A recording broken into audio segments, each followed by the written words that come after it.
Hello, my name's Garnett Kelsoe. I'm from Duke University. I'm a B-cell biologist and an immunologist.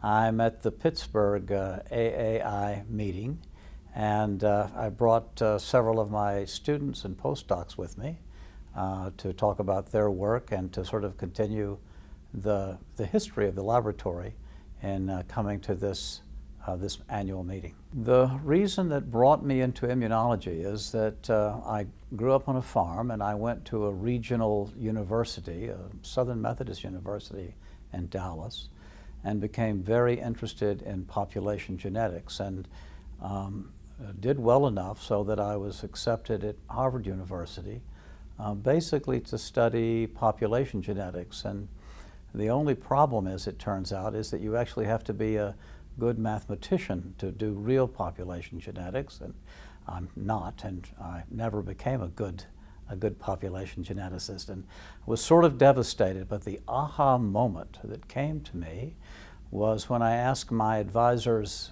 well, if I'm too stupid to do population genetics, what am I clever enough to do? And they smiled and they said, have you thought very much about immunology? I did have the fun of serving as an editor for the Journal of Immunology and wound up as the deputy editor some years ago. I've continued that. I'm now deputy editor for the Journal of Clinical Investigation, which is a similar kind of journal. But really, I have to be honest, I haven't contributed so much to the field as the field has given to me, and in that I'm very, very lucky.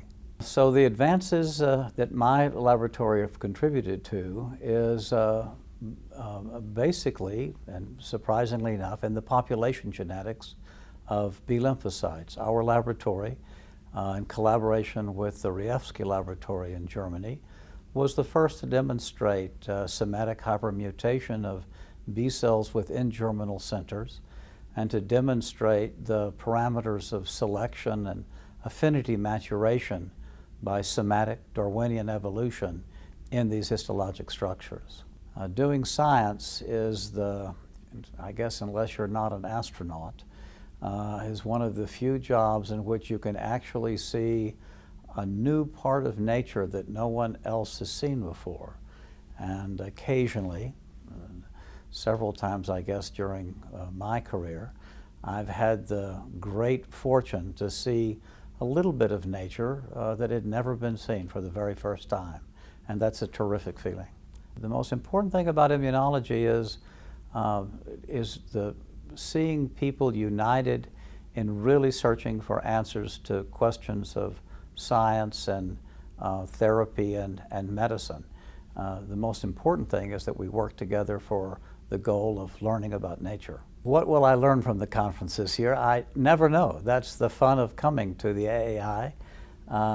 They're always traditional themes, and they evolve over the years, but there's always something new, something very exciting, something that I cannot anticipate, and it's a little bit like Christmas morning and opening a present that you had no idea that you might get.